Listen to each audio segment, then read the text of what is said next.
जवान पत्नी और चोर। एक गांव में एक किसान रहता था। किसान बूढ़ा था, किंतु उसकी पत्नी जवान थी। उसकी नज़र हमेशा पुरुषों पर रहती थी। एक दिन एक ठग ने औरत को अकेले ही घर से निकलते देखा।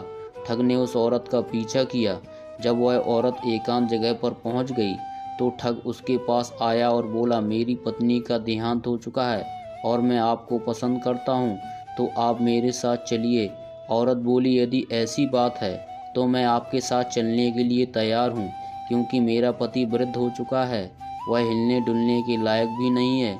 उसके पास अत्यधिक धन है। मैं उस धन को ले आती हूँ, जिससे हमारा आगे का जीवन आसानी से व्यतीत हो जाएगा।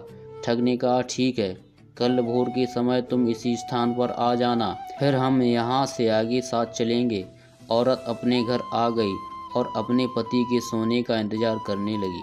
जब उसका पति सो गया तो उसने सारा धन, गहने सभी को एक पोटली में बांध लिया और प्रातःकाल उसी स्थान पर पहुंच गई जहां पर उसकी मुलाकात ठग से हुई। दोनों ने उस स्थान से आगे की यात्रा एक साथ प्रारंभ की। गांव से आगे काफ़ी दूर तक चलने के बाद रास्ते में एक गहरी नदी आई। यदि मैं इस औरत को अपने साथ ले जाऊंगा तो अवश्य ही इसे ढूंढता हुआ मेरे पीछे आ जाएगा और मैं संकट में पड़ जाऊंगा। अतः मैं किसी न किसी तरह इसके धन को हड़प कर इसे अपना पीछा छुड़ा लूं।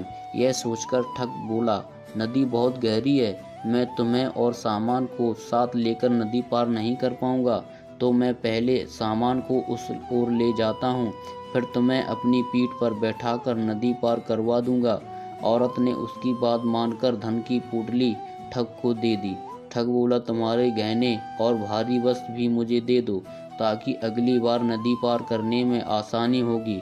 औरत ने ऐसा ही किया जैसा ठग ने कहा। ठग सारा सामान लेकर नदी के उस पार चला गया, लेकिन पुनः वापस नहीं आया।